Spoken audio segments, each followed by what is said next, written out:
Muy bien, pues bienvenidos a la segunda cápsula o a la segunda parte de esta serie de conversaciones que hemos iniciado a raíz de justamente días después de la muerte del maestro Humberto Maturana Romesín, con la intención de retomar algunas de sus ideas principales, retomar su obra, poder hacer de cada una de estos puntos que nos deja como herencia, como legado, más conversaciones, como decíamos en la charla pasada con Carlos Hidalgo, que saludo. Carlos, buenas noches. Las conversaciones no se acaban Hola, nunca. buenas noches. Seguimos conversando, seguimos hablando, y es un poco también lo que Maturana pues nos habla dentro de su obra. Como ya hablamos en la primera charla que tuvimos Carlos y yo, hablamos un poco de la vida de Maturana, hablamos algunas generalidades del autor, de sus obras, de aportaciones,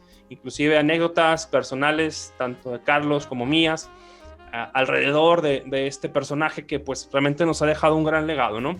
Como ya habíamos mencionado en la charla anterior, la intención de estas charlas es que vayamos mencionando en cada una de las charlas un punto, un concepto o una obra, digamos, que marque un alto en las aportaciones de Humberto Maturana Romesín. En esta ocasión, como ya habíamos hablado o adelantamos en la anterior charla, en esta ocasión vamos a estar conversando sobre el término de autopoiesis, que también hace referencia, en cierta manera, a el libro, a la obra de Máquinas y Seres Vivos, este libro que marca un parteaguas, no solamente en la obra de Humberto Maturana Romesín, sino también en esta relación que surge entre Francisco Varela y Humberto Maturana, y al darse este encuentro, esta colaboración, surge esta gran obra que se vuelve un punto de partida,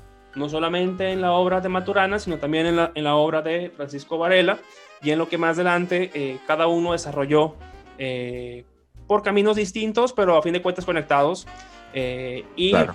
forma gran parte es decir, con este libro es base para poder comprender el pensamiento de Humberto Maturana, lo pudiéramos decir sin problemas, porque es el comienzo del trabajo de Humberto, con las ideas que ya tenía él con sus teorías, sus hipótesis, empieza ya a plasmarlas en este libro, y es como que el comienzo, es cuando realmente aterriza eso que tiene en mente, lo lleva ya a este libro y comienza a desarrollarlo, esta tesis, empieza a desarrollarla y se desprende gran parte de su obra. Este es un breve resumen para iniciar. Así, Carlos, buenas noches. ¿Cómo estás, Carlitos? Cuéntame. Hola Eduardo, ¿cómo estás tú? Muy buenas noches. Aquí estamos en las conversaciones, no terminan nunca. Así que agradecemos la inspiración que nos tiene aquí conversando respecto a esta autopoiesis, a Autopoiesis. a este gran inicio, como dices tú, pues, y de esta relación que siempre es tan interesante entre las preguntas y la respuesta, y quién sabe la respuesta y quién las desarrolla, quién Sí. inspira las preguntas también, porque también si llegan a una respuesta es cuál es la pregunta que se estaban haciendo ellos para poder llegar a esa autopoiesis, y esa es muy interesante eso. Muy interesante. Muy bien. Pues mira, comenzando un poco con la parte para darle también un poco de estructura a la conversación, vamos a hablar un poco también de este libro, de Máquinas y Seres Vivos. Este libro, fíjense, la primera edición, porque yo el libro que logré conseguir es la sexta edición, pero realmente esta edición al menos viene desde 1994, pero si mal no estoy, Carlos, esta obra realmente es Sí. mucho más anterior, según yo tengo entendido que esta Muy obra es mucho anterior, anterior. muy anterior. ¿De qué año Muy más o menos anterior. estamos hablando, Carlos, más o menos? ¿De qué año estamos En el hablando de año esta obra? 1000, disculpe Eduardo que te interrumpa, en el año 1969. Fíjate. Desde esos años estamos hablando que esta obra, y se crea este concepto que ya fama mundial a el biólogo Francisco Varela junto a su maestro Humberto Maturana. Y por eso hablo de esta relación estudiante-maestro. Sí, sí, sí, sí. Porque, Y Y fue una relación bien interesante porque, para dar un poco más de contexto a la gente, justamente Francisco Varela fue alumno de Humberto Maturana. Varela va justamente a hacer doctorado en Harvard. De hecho, también Maturana, antes que Varela, hace doctorado en Harvard. Maturana regresa a Chile a seguir él también con sus investigaciones, con cátedra. Y entonces se entera que regresa también a la universidad. Varela regresa justamente de Harvard después de hacer su doctorado. Y Maturana, en cierta manera, apoya a Varela para que se pueda, digamos, que pueda desarrollar actividades en la universidad, donde también se encuentra Maturana, y es justamente Maturana quien apoya a Varela para que se dé justamente ese apoyo y se pueda dar justamente las facilidades a Varela de poder seguir trabajando en las investigaciones. Y entonces, Varela es estudiante de Maturana. Pero Maturana hace mucho hincapié en eso, o sea, de la importancia que fue esta relación que tuvo de encontrarse con Varela matemático, Maturana biólogo, y el encontrarse no solamente en coincidir en el momento, sino también en coincidir en ideas y coincidir en esa vocación, y realmente el que ambos se hayan apasionado por estas teorías de Maturana, que hayan hecho clic, me parece algo fantástico, Carlos. No sé si tú quieras comentar algo al respecto de esta relación entre Maturana y Francisco Varela, alguna anécdota o algo que quieras comentar, tú que lo viste en el contexto chileno. Mira, a mí por lo menos lo que me queda de ese momento es lo que viví en una experiencia que justamente nosotros siempre íbamos a la charla de Maturana, apenas podíamos ir, íbamos. Entonces, en cualquier lugar que él estuviera, nosotros íbamos. Y él contaba que en ese lugar allá en Harvard, investigando, él un biólogo, Francisco un matemático. Así es. Y se encuentran con esta idea de la biología, de cómo ese mismo ambiente de Harvard a ellos lo hace entrar en esa conciencia del ambiente, porque el ambiente de Harvard les propició a ellos el encuentro. Partamos por ahí, partamos que el ambiente genera un impacto impresionante en el desarrollo multidimensional de personas, y se desarrollan a nivel tanto biológico o a nivel molecular como a nivel social. Aunque sí forman parte de diferentes dimensiones, estas tienen relación entre sí. Y es súper importante. De hecho, nos hacía consciente de que él se encontró con un matemático en una universidad extranjera, la mejor universidad extranjera, que podían estar en el mejor ambiente, en el mejor lugar, con la mejor biblioteca, con todo el tiempo para desarrollar lo que querían desarrollar, pero el ambiente les ayudó mucho. Sí, totalmente. De hecho, creo que una de las inquietudes, si mal no estoy, Carlos, que Maturana tenía en ese entonces, era justamente entender el origen de la vida. Esa pregunta que pudiera ser, o que se habla inclusive en contextos filosóficos, que también, por cierto, pues es difícil no concebir a Humberto Maturana como filósofo, no solamente como biólogo, sino también sus aportaciones en la filosofía son interesantes. Pero realmente lo que detona todo este pensamiento o estas hipótesis de Maturana y este ejercicio de buscar respuestas, esta curiosidad que siempre lo caracterizó, es esa pregunta, el origen de la vida.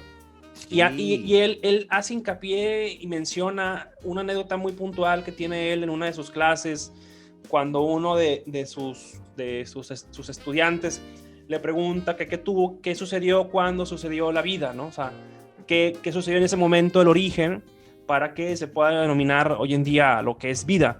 Y eso está interesante la porque... vida como la conocemos. Exactamente, la vida como la conocemos. Y se me hace una anécdota interesante por el hecho de, obviamente conocer de dónde viene esa incertidumbre de Maturana, esa curiosidad de conocer al respecto, pero también me parece una bella anécdota porque sigue presente esta relación de esta relación de estudiante-maestro, ¿no? Y que va en las dos vertientes, no solamente el maestro enseñando, sino, como siempre lo dijo Maturana, también aprendiendo de los estudiantes. Y entonces esa anécdota que él cuenta recurrentemente es un ejemplo vivo de lo que él siempre comentó, tener esa apertura de conocimiento. No sé si tú tengas algún comentario al respecto sobre esta anécdota que la ha comentado, seguramente la comentó cuando tú estuviste en algunas de sus conferencias, de cómo surge esta pregunta del origen de la vida. Sí, y sobre todo también del origen de la vida, pero la pregunta que se fue: ¿qué es lo vivo y qué es lo que muere? ¿Qué es lo que permanece? Al hacerse esa pregunta de qué es lo que permanece o qué está pasando en la interioridad de un ser vivo, para que yo lo pueda estar mirando desde afuera y diga, ah, es un ser vivo, ¿cómo se produce esa relación entre lo que permanece y lo que no está? Entonces, por eso, antes de los 70, esta pregunta ya era revolucionaria, porque estamos hablando del año 1969. Sí, estamos hablando ya de un buen rato. De hecho, acabas de decir algo muy importante, que es qué es lo que sucede para que podamos decir que es un ser vivo, ¿no? Y es lo que Maturana también le hacía pensar, qué distinciones podía haber para definir justamente el ser vivo, ¿no? Y esa fue un poco la pregunta que le hacía, o que se hacía él y que planteaba, ¿qué sucede? ¿Qué sucede para que pueda denominarse tal cual se denomina como vida, ¿no? Este origen. Y entonces hace este ejercicio que bien mencionas de pensar en estas dinámicas que ocurren desde la perspectiva biológica, sobre qué dinámicas ocurre dentro del ser vivo, comprenderlas justamente, cómo es la dinámica, qué dinámicas ocurren, y en función de eso, partiendo de estas bases de las dinámicas interiores del ser vivo, poder caracterizar lo que sería, cómo es la vida de un ser vivo, en ese sentido, ¿no? Claro. ¿Qué sí sería un ser vivo y qué es lo que no sería un ser vivo, como tú bien mencionas? Y en estas distinciones es donde empieza a caracterizar, a establecer puntos de partida y avanzar más en las reflexiones. Y entonces es cuando empieza Maturana a darle vuelta en la cabeza de cómo denominar a estas relaciones, a estas dinámicas que tanto menciona y que son fundamentales en su obra, es ya lo que determina el término de autopoiesis. Y como dato curioso, este término de autopoiesis, por lo que estuve también leyendo, surge justamente en una conversación que tiene con un filósofo, con José María Wagner, y tienen una conversación, y de esa conversación se detona la parte de poiesis. Por ahí hay una anécdota que están hablando del Quijote, y de ahí se detona en cierta manera el término de poiesis por la conversación, y entonces Maturana dice, eso es lo que ocupaba yo de concepto para poder englobar lo que estoy pensando, ¿no? Internamente, el ser vivo, las dinámicas y esta cuestión. Dice, entonces tendría que ser la autopoiesis. Entonces surge el término autopoiesis, que a raíz de que pudiéramos decir que es un término que Maturana plantea, y que obviamente le abre puertas a nivel mundial, Carlos. Entonces, cuéntanos tú, desde esta perspectiva que tienes desde Chile, cómo es este boom que surge a raíz del planteamiento de Humberto Maturana con el término de autopoiesis. ¿Qué es autopoiesis, Carlos? ¿Y cómo se vive en el contexto chileno cuando surge justamente este término con Humberto Maturana? Mira, nosotros en esos momentos yo ni siquiera nacía, yo nací en el año...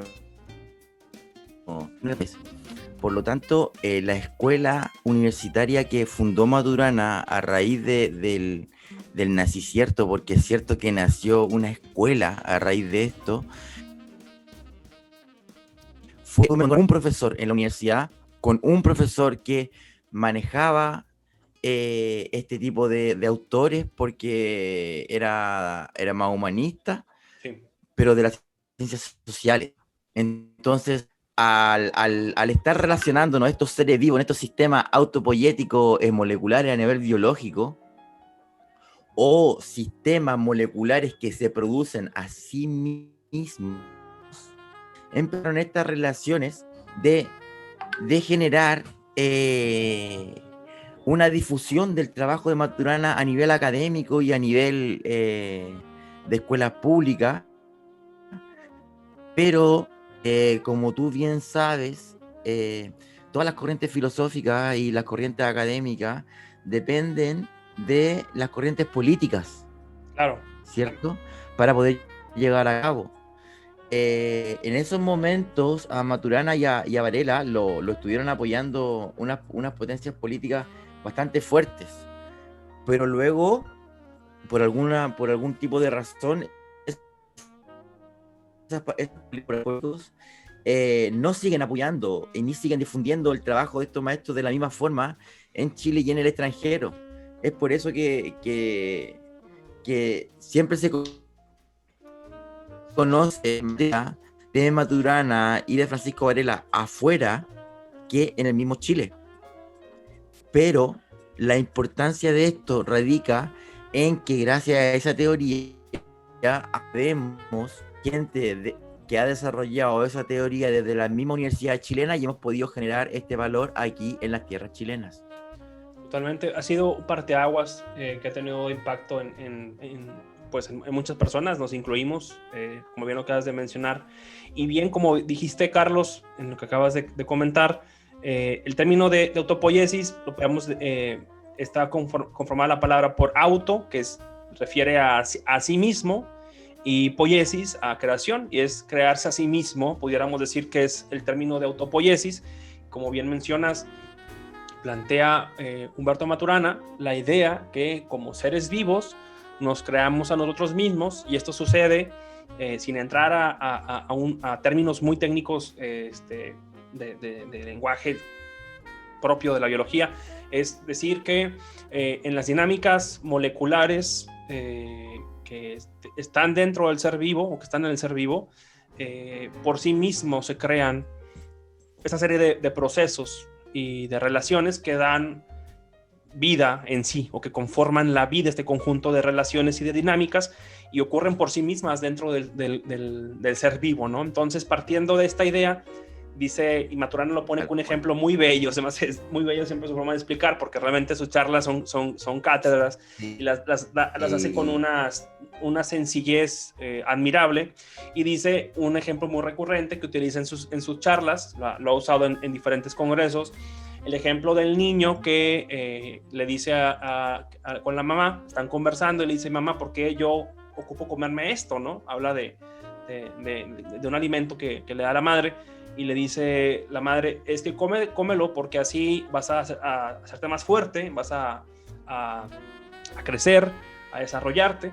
Y dice el niño, entonces yo por mí mismo me puedo desarrollar. Dice, sí, si comes tu cuerpo se va a desarrollar, va a hacer que crezcas y que se haga más fuerte. Y le dicen, sí, tu cuerpo es autopoiético, eres un ser autopoiético, ¿no? Y siempre utiliza esta breve historia sencilla para explicar a qué se refiere cuando habla de la parte de crearnos a nosotros mismos, Carlos, ¿no? Claro.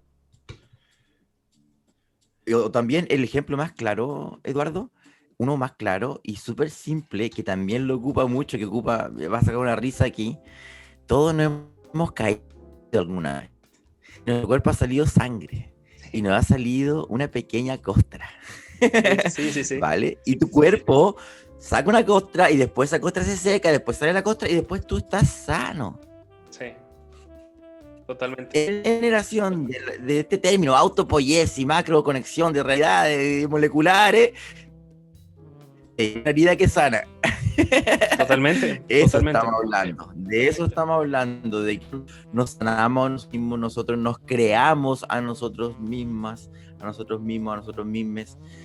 Y eso sucede a nivel molecular. Y eso es tan importante porque es un nivel, o habla un nivel de organización. Y también habla un nivel de cooperación, no solo de supervivencia, como decía nuestro compañero Darwin, sino que lleva a un nivel de organización que puede generar esta autoproducción de autoproducciones. Y eso es súper interesante porque los límites o los bloqueos gracias al saber esta autopoiesis, se estarían hackeando. Sí.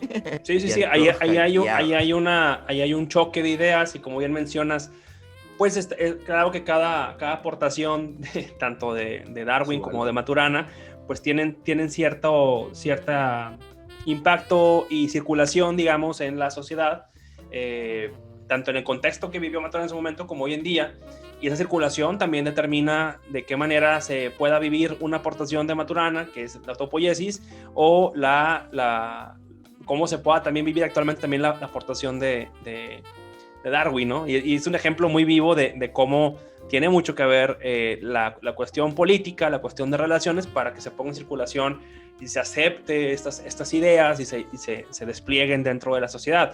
Entonces, ya que hablamos de esta parte de autopoiesis y que hablamos de esta parte de que el cuerpo por sí mismo se puede producir, se produce en procesos internos que inclusive a lo mejor no lo estamos viendo porque están dentro de nosotros, están haciendo ahí unas dinámicas, se están produciendo, hay colaboración como tú bien mencionas para conservarse.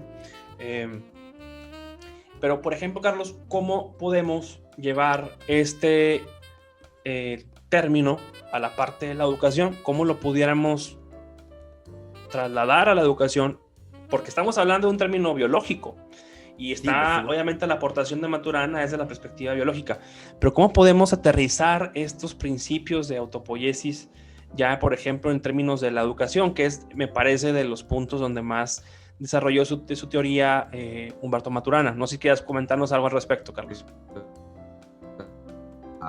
Claro. Por eso también es tan importante como la presencia de la autopoiesis y los niveles como de implicaciones que tuvo.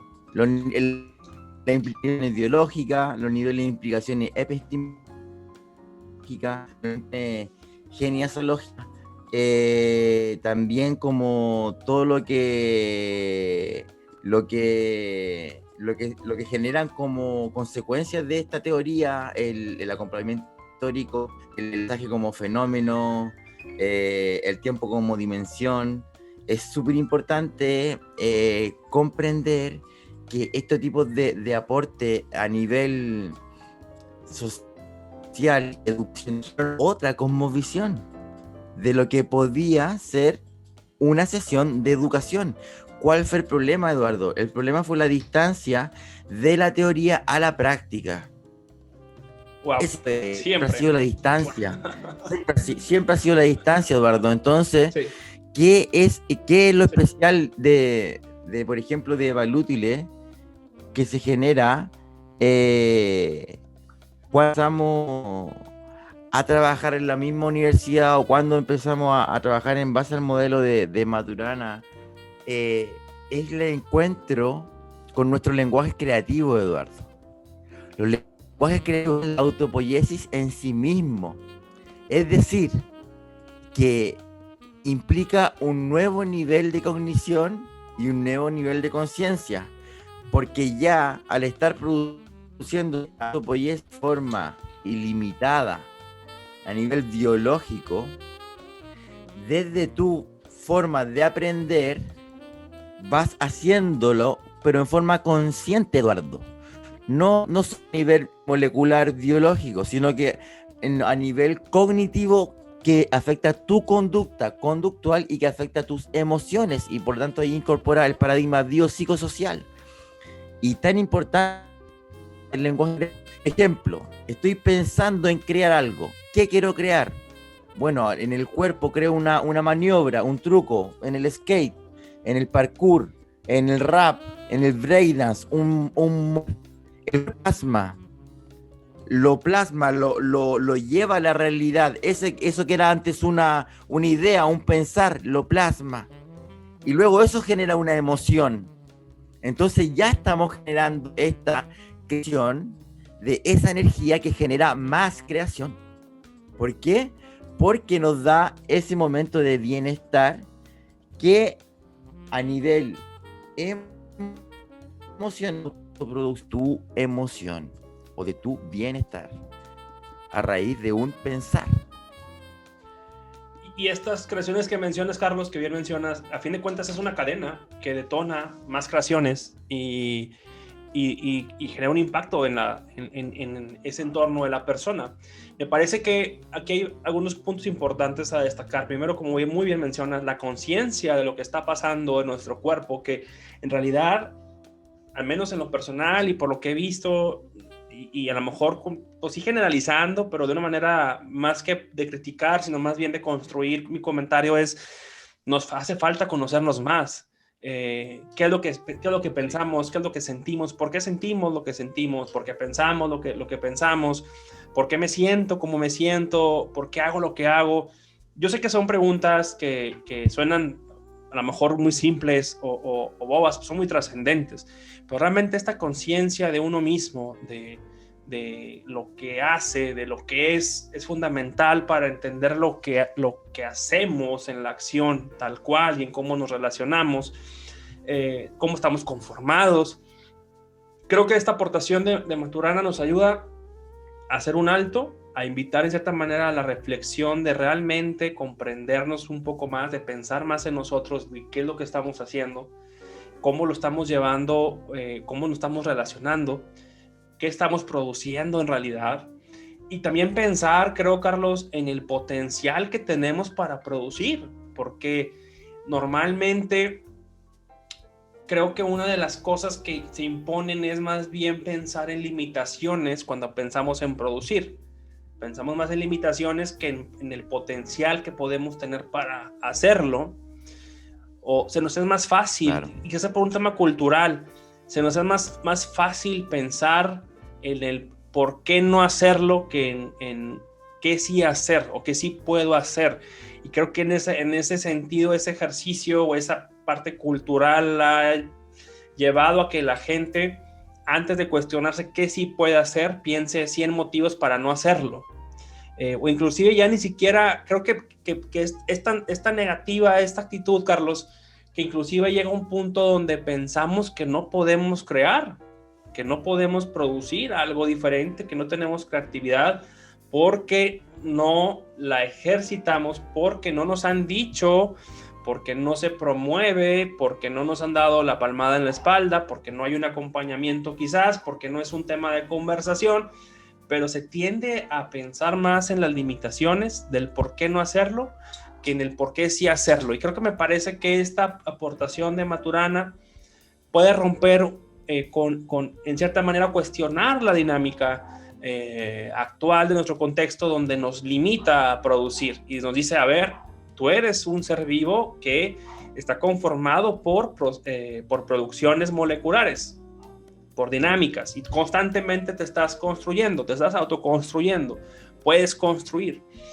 Entonces creo que ese es uno de los cambios de paradigmas, Carlos, la parte de quitar esta parte limitante en el pensamiento y más bien abrirnos hacia el tener la apertura a poder potencializar también nuestra creación, teniendo conciencia de que somos seres vivos, que somos a fin de cuentas una serie de creaciones moleculares, ¿no? Entonces me parece que ese es un punto, Carlos, y tú lo mencionas muy bien con la parte de lenguajes creativos.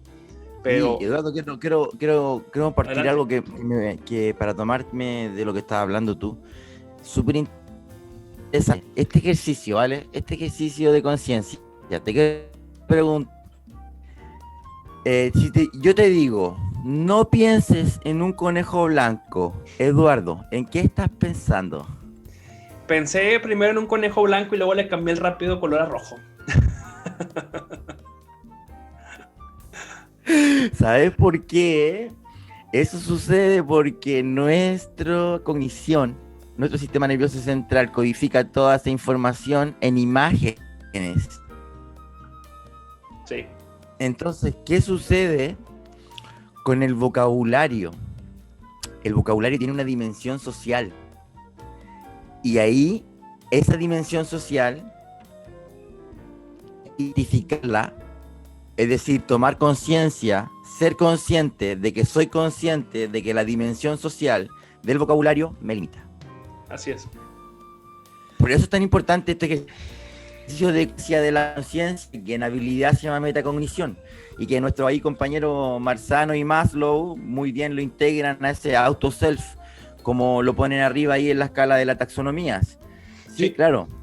Por eso nosotros evaluamos el auto-self de la multidimensión, porque es necesario ser consciente de las dimensiones para poder interactuar, porque ya estamos en de todas las teorías, estamos en otro momento de la vida, estamos en el año 2021, entonces necesitamos una activación multidimensional, necesitamos salir del estoicismo. Sí. Y para salir del estoicismo hay que abrir la puertita de la conciencia, y eso es darnos cuenta de que las limitaciones en nuestro vocabulario están a diario. Por ejemplo, Eduardo, ¿cuántas veces puedes contarte a ti mismo que te dices que no? ¿Te dices que no en el día? ¿Cuántas veces te dices que no en el día? Fíjate que, te soy bien sincero, me he hecho muy cabezón en ese sentido, Carlos. Me cuesta mucho quedarme con un no. Me cuesta mucho quedarme con un no. Me cuestiono mucho cuando me topo con un no. Soy muy cabezón. Entonces, me incomoda, me da comezón tener un no. Entonces, me pongo a pensar siempre que sí, como si pudiera hacerlo. Aunque suena muy trillada la frase. Pero evidentemente, claro que nos pasa a todos, Carlos. Tú digo, a fin de cuentas también podemos dudar. Somos a fin de cuentas seres humanos y podemos dudar, podemos tener miedos. Pero yo creo que lo importante es cómo reaccionas ante ello, ante una adversidad. Si lo ves como un reto, como una oportunidad, si realmente te quedas ciclado en los no, o empiezas Claro. empiezas tu hámster a correr y a dar vueltas y a buscar opciones y empiezas a imaginar un conejo rojo, uno morado, uno azul, y empiezas a imaginártelo de diferentes maneras y con las orejas altas, es decir, esa parte creativa creo que es algo que podemos potencializar y no hay límite. O sea, es decir, afortunadamente, creo que si bien hay algo bien interesante que mencionaste sobre el lenguaje, seguimos siendo a fin de cuentas como seres vivos un sistema. Y como sistema hay estructuras que tenemos y categorías, pudiéramos mencionar. Y el lenguaje a fin de cuentas sigue siendo un sistema también. Y ese sistema también tiene categorías. Y entonces el lenguaje también tiene sus limitantes o sus limitaciones, no limitaciones, sino sus delimitaciones en cuestión de las imágenes o lo que podemos significar con el lenguaje. Pero lo que sí es cierto es que el lenguaje no te dice o no te prohíbe resignificar. Y creo que en la resignificación ahí hay una tarea pendiente a explorar. Lenguajear. Exactamente. Lenguajear, es por eso que desde ahí, desde ese lenguajear o de esa autopoiesis, es el elemento, la taxonomía de la fuente de abundancia de Valútile, por ejemplo, Eduardo. Total. Porque cuando empezamos a introducir estas dimensiones del lenguaje en la creatividad o de la creación, empezamos a vivir las palabras y vivir los verbos. Así es. Por ejemplo, tú cuando vas haciendo un en el parkour, ¿y por qué digo movicierto en el parkour? Porque el verbo es mover y el sufijo en español era miento. Sí. Entonces, nosotros decimos que cuando vivimos con el cuerpo, es cierto. Ese sufijo se transforma en cierto. Por lo tanto, es movicierto. Y así como esa palabra se despierta, traer conciencia corporal, luego de esa conciencia emocional, luego genera esta conciencia cognitiva. O esa risa nerviosa cuando escucho esa palabra, movicierto. Pero bien, en coincidencia, si nos vamos a nivel de cuerpo, mente y alma, ¿vale? Sería el verbo del cuerpo. Al mismo tiempo, el verbo de la mente es el pensamiento. Entonces, también tenemos al pensar que está con un sufijo miento. Pero es cierto que estamos pensando o estamos pensando miento? Sí, claro, claro. Es importante esa reflexión. Es importante que nos demos cuenta, que los sufijos y los prefijos están puestos por algo en las palabras. Sí. Y que la raíz de los verbos son los verbos. Y que el verbo es acción. Es palabra en acción. Verbos son metanoia, Es correcto. y acción. Verbos son metanoia. Es correcto, Carlos. Importante. Sí. Y después, Edu, mira, y después nos vamos a la dimensión emocional o a la dimensión esencial, por ejemplo, que sería tengo movimiento, tengo pensamiento y tendría sentimiento. Entonces, de nuevo, al sentir, nos están diciendo sentimiento. Pero desde esta emoción, es una meta emoción súper importante, nos damos cuenta, percibimos, nos hacemos conscientes que podemos. Así es. Y es cierto, porque es cierto que estamos sintiendo y Así tomamos es. esa decisión. Y por eso lenguajeamos, Eduardo, por eso lenguajeamos a raíz de encontrarnos al lenguajear, de encontrarnos a ser conscientes. Y hemos estado en eso, Eduardo. Y aparte, ¿sabes qué, Carlos? Me parece que nos invita a la acción, a movernos. Y hay una canción de Jorge Drexler que me gusta mucho. A mí me gusta mucho Jorge Drexler. Como músico le tengo una especial admiración. Que dice que si quieres matar algo, déjalo sin movimiento. Déjalo quieto. Entonces, me recuerda mucho esta frase de Drexler a estos principios de Maturana, porque nos dice, a ver, somos producción, somos relaciones dinámicas, somos dinámicas de colaboración, vamos a empezar a movernos. Y entonces nos invita a movernos, a explorar, a crear, a innovar, a lenguajear, como tú bien mencionas, a buscar en la creatividad ese espacio que no tiene límites. Y sobre todo lo que acabas de mencionar, ahí está el lenguaje, pero no nos prohíben resignificarlo. Vamos a resignificarlo, vamos a jugar con él, vamos a divertirnos con el lenguaje porque es nuestro, lo tenemos, y no hay una limitante que nos impida el poder explorarlo, ¿no? Y en el camino iremos viendo, o sea, eso creo que es parte de lo bueno. Y esto me lleva a la siguiente pregunta, que ya en cierta manera ya me adelantaste un poco la respuesta. Carlos, ¿cómo has aplicado esta parte de la autopoiesis en tu experiencia como docente? ¿Qué experiencia has tenido? ¿Cómo lo has estado aplicando? Mira, de la taxonomía de la fundancia que estamos hablando ahora, Eduardo, Sí. es una de las formas de aplicarla. ¿Ya? Es una de las... Otra forma de que la forma que hemos estado creando, ¿sabes lo que hemos estado creando, Eduardo? Hemos estado creando material audiovisual. Por ejemplo, te pregunto, video en YouTube.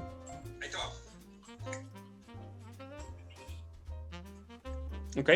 ¿Qué fecha fue tu primer video en YouTube? ¿Te acuerdas? De esta ¿Te parte acuerdas de en qué año podcast. hiciste tu primer video? Mira, la verdad, yo comencé con la intención del podcast realmente a raíz de la pandemia. Que creé tal cual un video platicando como podcast. Ya.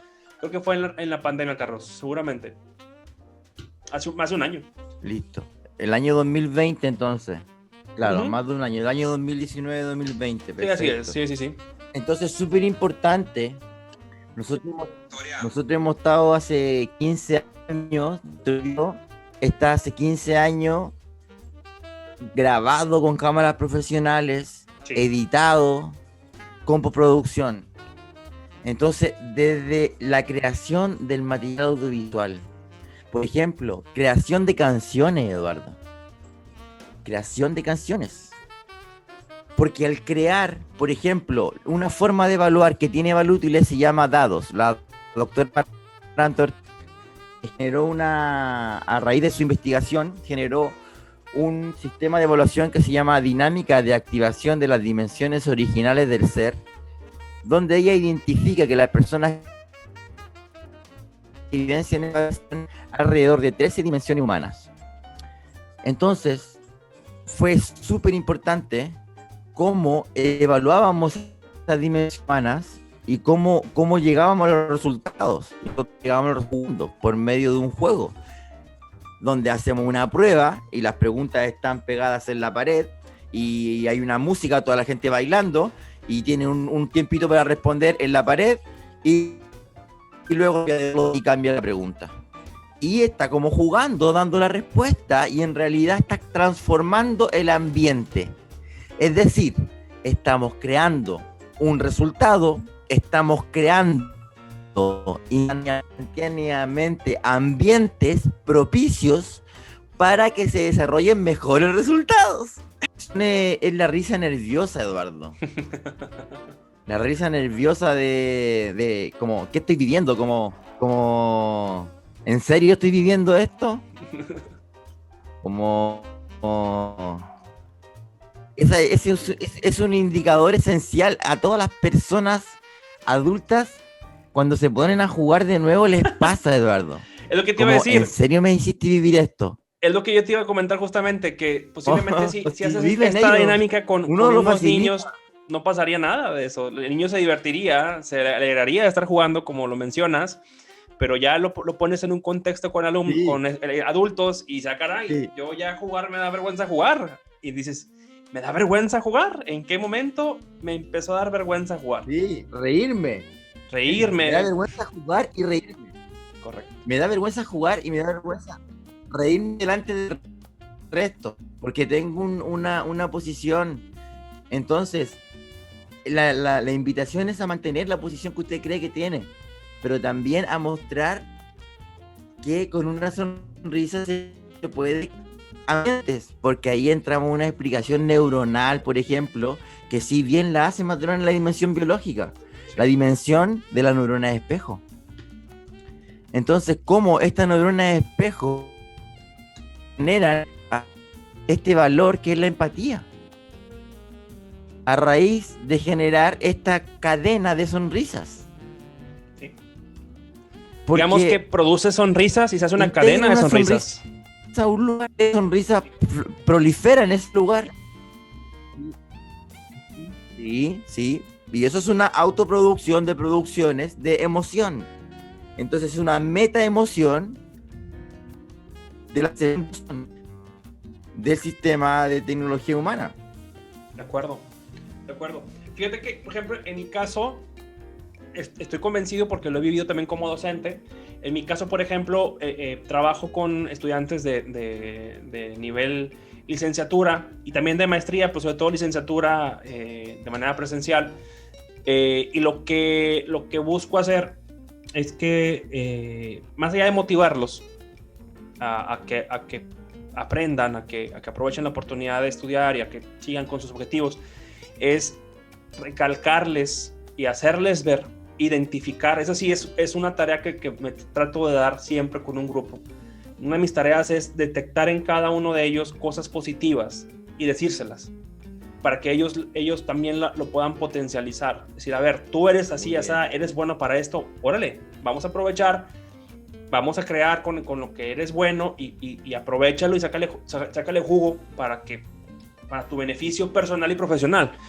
Esa es una, ¿no? Y eso para mí es fundamental en una clase presencial, el hacerles ver lo que tienen, su abundancia, ¿no? Lo que hablábamos hace rato, de qué es lo que tienen y qué pueden aprovechar, ¿no?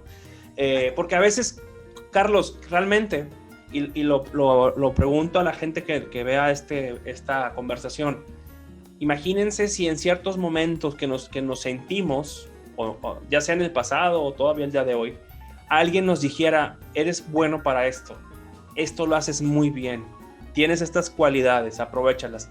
A veces o normalmente la cultura no es de reconocimiento, es de señalamiento, cuando hay errores, cuando algo no está bien, pero se han puesto a pensar a la gente que tiene alrededor, ya sea en nuestro caso como docentes y también en nuestro entorno personal con nuestros seres queridos.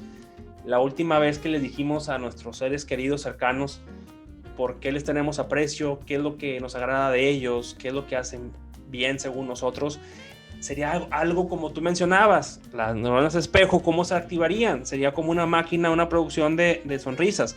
Y no estoy diciendo que nos dediquemos todo el tiempo a hacerlo, pero lo que sí estoy diciendo es que hagamos una reflexión de ver en nuestro día a día qué tiempo o en qué momentos nos dimos la tarea a reconocer a las personas que nos rodean, las cosas buenas que realizan, ¿no? Entonces, eso trato de aplicarlo como una regla personal dentro del grupo, y créeme que el grupo le encanta, a los alumnos se motivan, se sienten lo que son, importantes, capaces, hacen muchas cosas, más seguridad obviamente en sí mismos, hay un ambiente de empatía, tanto de ellos hacia mí como yo, de mí hacia ellos, y también entre ellos, se genera un entorno de esa manera, y la convivencia es muy positiva, a tal grado, y lo he mencionado, que te puedo mencionar que en ocasiones tuve grupos que nunca tomaba lista y todos iban a clase, sin que yo tomara lista, y cosas así, ¿no? Y además... Oye, Eduardo, dime. eso es inspirador, estimado, eso es súper importante. En este momento donde generar engagement con los estudiantes es súper complejo, que te lleguen todos los estudiantes cuando tú no pasas lista, porque los estudiantes... A mí me pasa también eso con los profes, que los profesores como que no les gustan mucho las capacitaciones, porque los profesores como que uno ya estudió, ¿cierto? Entonces es medio complejo enseñarle a profesores. Entonces yo siempre me pongo en la posición de que mi nombre es Carlos Hidalgo, soy Urban Teacher, mi nombre es Eterno Aprendiz. Sí, Eterno Aprendiz. Desde ese Eterno Aprendiz, con ese momento vengo a compartir algo que hemos estado viviendo. Sí. Y desde ahí es que tenemos, por ejemplo, ese es un reflejo de una sociedad nueva, Eduardo, cuando va a explicar esta autopoiesia a la sociedad. Esa es una sociedad nueva.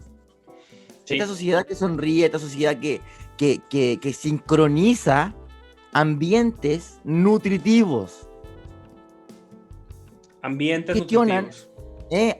nutritivos que cogestionan un desarrollo integral de cada uno de sus participantes, a cada uno de sus ritmos, porque recordemos, todos y todas estamos incluidos en esta colaboración.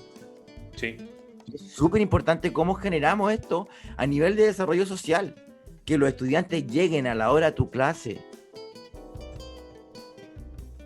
pidiendo la lista, así como el que llega 5 minutos después. No, ellos llegan antes porque te quieren escuchar, y eso es genial.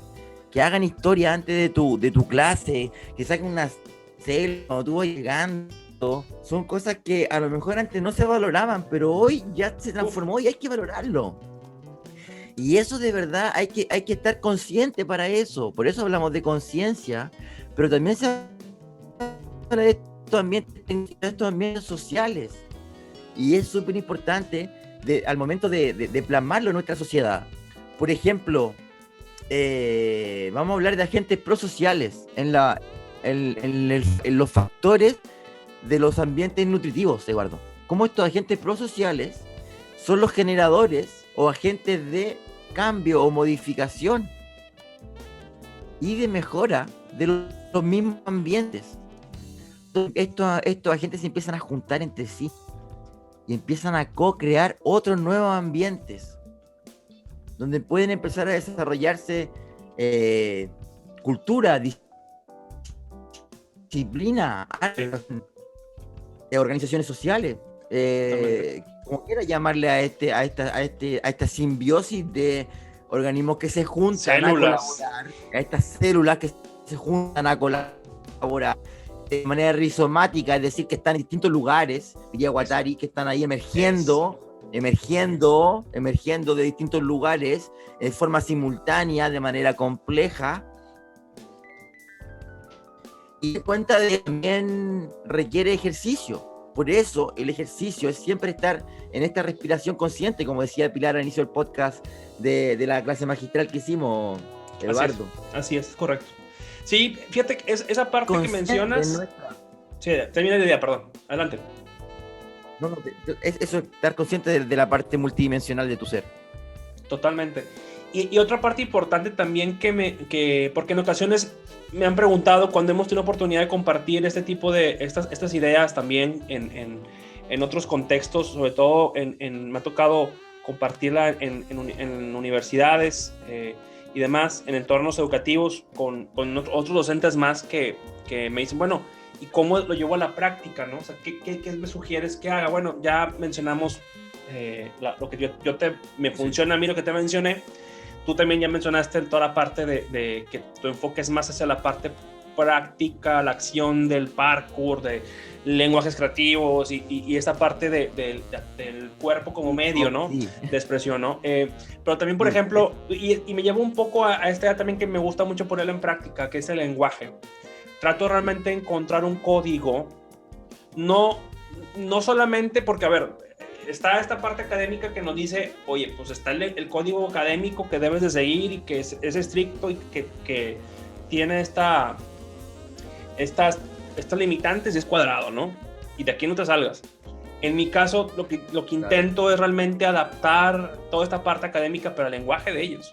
No busco que ellos se adapten a mí. Trato de ser flexible y encontrar en el lenguaje, realmente establecer un canal de comunicación, porque es bien importante eso. Si realmente como docente no estableces un canal de comunicación, pues la comunicación no va a ser realmente como uno quisiera. Va a ser forzada, va a ser percibida por el estudiante de una manera mejor no tan positiva, pero en cambio, si logras encontrar un código de comunicación donde puedan fluir de buena manera de ellos hacia ti y de ti hacia ellos, es mucho más sencillo que se dé el proceso de aprendizaje, ¿no? Claro, y los canales. Ese código, cuando está en un canal que es generado por un ambiente, sí. Por ejemplo, te digo, saludarnos. ¿Dónde nos saludamos? El canal. ¿Qué canal? WhatsApp. Sí. Historia de Instagram. DM de Instagram. Entonces, esa aplicación es súper importante, esa interacción que se genera, porque es nueva. Y hay que darse cuenta de que esa interacción nueva, a mí me la enseñaron, mis profesores me decían en la universidad que nunca yo podía tener contacto con mi estudiante.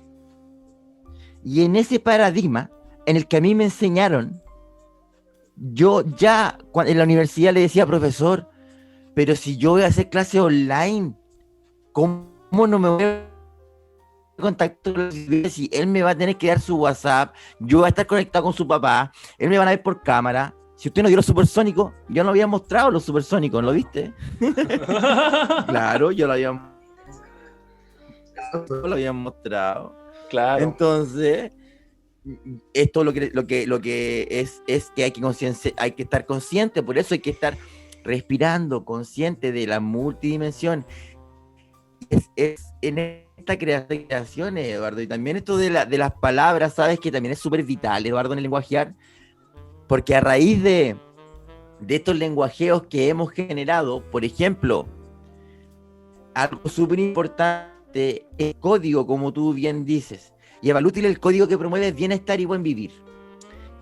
¿Nosotros cómo lo promovemos? Siempre a través de estos lenguajes creativos, a través rapeando, a través de, como dice Eduardo, de estos lenguajes corporales, que son lenguajes creativos, artísticos, expresivos, esenciales, espirituales, cognitivos. Carlos. Naturales. Dígame. Una pregunta para la gente que nos está viendo. Reflexione sobre el lenguaje que utiliza y qué está comunicando a la gente. Realmente cómo se está proyectando con la gente. ¿Qué es lo que está haciendo con su lenguaje? Es una buena pregunta, Carlos. Realmente, ¿qué estamos proyectando con nuestro lenguaje con las personas? Normalmente, ¿cómo lo manejamos? ¿Qué es lo que estamos proyectando? Es una buena pregunta, Carlos, porque al final de cuentas, lo que acabas de mencionar, lo de lenguajear, que es estamos existiendo en el lenguaje justamente, pero realmente, ¿cómo estoy existiendo? ¿Cómo estoy compartiendo? ¿Qué estoy compartiendo con mi lenguaje? ¿Cómo me están percibiendo los demás por mi lenguaje? ¿No? ¿Cómo es una buena pregunta. Los espacios? ¿Cómo estoy habitando los espacios? ¿Cómo me relaciono en esos espacios? Y esto importante, ¿qué permanece de mí en los espacios? Cuando abandono esos espacios, yo como docente, como académico, quiero una inspiración a través de mis redes sociales o a través de mi contacto visual, emocional con estas personas que generan inspiración en mí, el engage de nosotros como evalútiles, este lenguaje creativo, principios, por ejemplo, que el estudiante es el principal actor de este tipo de educación. Entonces, al cambiar el rol de no estar en el profesor, se abre múltiples de apertura multidimensional para el profesor, lo cual es una apertura hermosa para el profesor, porque va a desarrollar una especificidad de acuerdo a sus propios estudiantes. Sí. Especificidad es la que está pidiendo el estudiante. Esa relación recíproca, esa relación horizontal, pero de un adulto responsable que provoque inspiración de relaciones para que se creen ambientes donde se promuevan valores, que se vivan emociones y que trasciendan esos aprendizajes. Se desconectó un poco Carlos de la charla. Ahí otra vez estás volviendo, Carlos. Creo que te jugó una mala jugada el internet, Carlos. ¿Me escuchas? ¿Me escuchas, Carlos? Sí, te escucho. Sí, te desconectaste por unos 3 segundos. Vamos de nuevo, mira. Te quedaste, sí, no te preocupes. Quedaste en la parte de promover espacios con valores.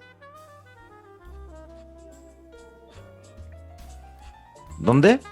En la parte de promover espacios con valores.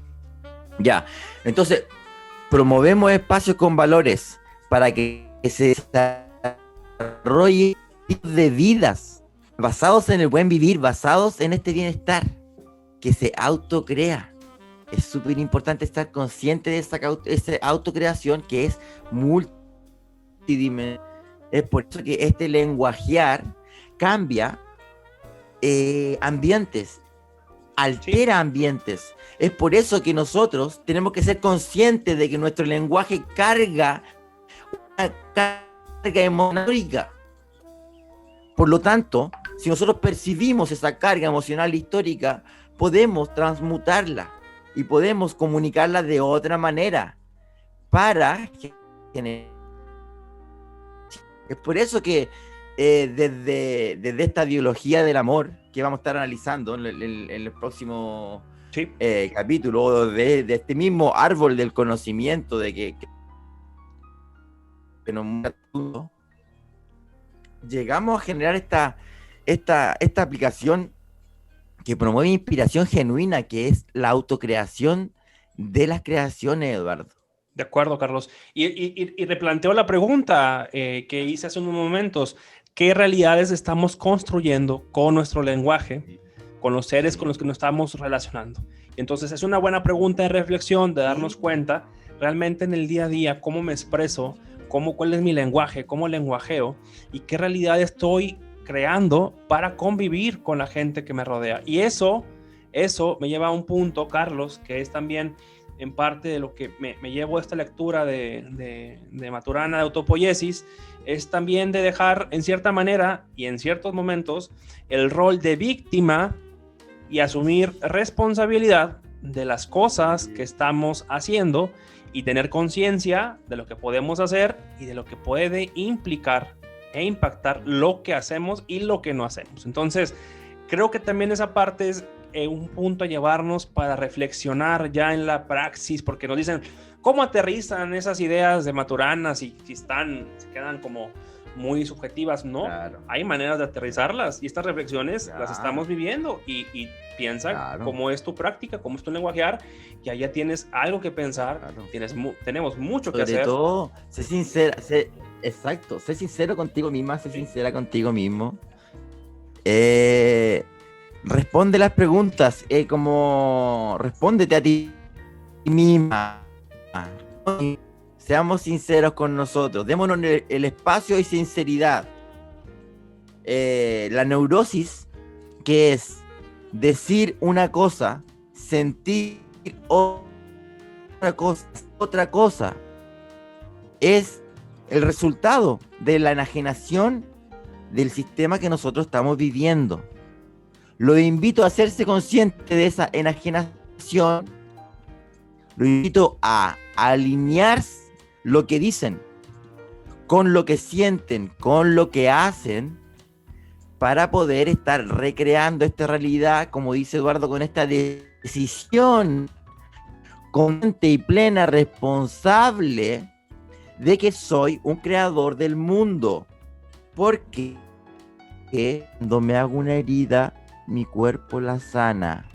Si mi cuerpo la sana, puedo crear mi realidad, puedo sanar mi realidad, puedo generar la conexión con la abundancia de la realidad que me creó y que me rodea. Soy creación, puedo crear. He sido creado, voy a seguir creando. Así es, y tener conciencia de eso y en la práctica, lo que acabamos de mencionar, llevarnos estas reflexiones, realmente que somos seres autopoéticos, que nos autocreamos, que podemos producir, que podemos también relacionarnos, que podemos crear nuestra realidad, que a través del lenguaje podemos construir escenarios, que podemos compartir, colaborar, que el lenguaje lo podemos resignificar, es decir, acción. Los invito a la acción, a la reflexión, a la conciencia, y eso creo que cambia mucho el paradigma, puede modificar gran parte de cómo percibimos las cosas, y créanme que se empiezan a hacer cadenas con la gente que nos rodea, cadenas positivas, como decía Carlos hace un momento, cadenas de risas, que detonen en buenos ambientes de colaboración, en buenos entornos, pero insistimos Carlos y yo, hay que darnos el tiempo de reflexionar, de tener esta conciencia, de poder llevarlo a la práctica en diferentes entornos. Y bueno, esto es un poco de lo que queríamos conversar con ustedes el día de hoy sobre la parte de autopoiesis. Esperamos que la charla les haya dado un acercamiento a la obra de Maturana, en particularmente este concepto de autopoiesis. Les recuerdo el libro que les puede servir de gran referencia, este libro de Máquinas y Seres Vivos, es la sexta edición, es de Humberto Maturana Romesín y Francisco Varela, la editorial universitaria Lumen. Lo pueden encontrar seguramente por ahí en alguna tienda digital, y le va a dar un gran referente. Carlos, este es el segundo capítulo de estas charlas sobre la obra y el legado de Humberto Maturana. Cuéntanos la siguiente, que sería la tercera charla. ¿De qué estaríamos hablando, Carlitos? Estaríamos hablando del árbol del conocimiento. El árbol del conocimiento se ha transformado en el árbol del conocimiento. Esa gran obra que nos muestra ahí el maestro desarrollando toda su amplitud, también hablando, que eso es lo que más nos gusta. Y que es ya, Carlos, una muestra de donde ya empieza a desarrollar realmente su tesis, ¿no? Digamos que en Máquinas y Seres Vivos es el planteamiento con la parte de autopoiesis, y ya las siguientes obras ya hace un desarrollo más amplio y aplicación de su tesis, y podemos encontrar todavía mayor aplicación de estos conceptos que platicamos el día de hoy, ya en diferentes áreas, ¿no? Bueno, Carlos, no sé si quieras terminar con algún comentario esta conversación, al menos por el momento, porque recordemos que la charla no se acaba nunca, pero Carlos, ¿quieres hablar con algún comentario?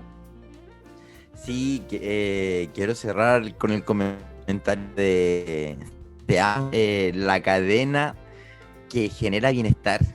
Seamos esa cadena de risa.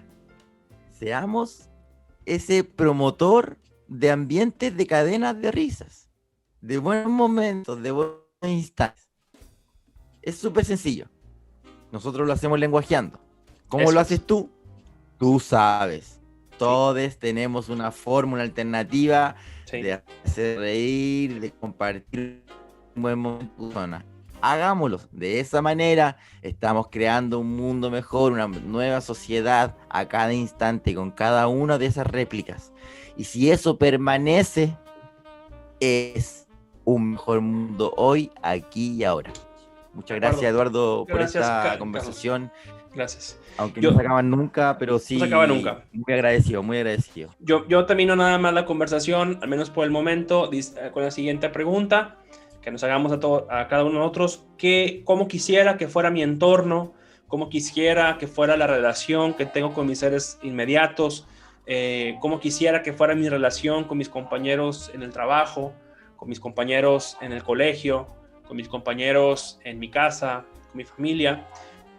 Pregunta 1. Pregunta 2, ¿qué puedo hacer al respecto para generar esos espacios que quiero tener con estas personas, con estos seres que me rodean y que están dispuestos o que estamos dispuestos a hacer para que suceda?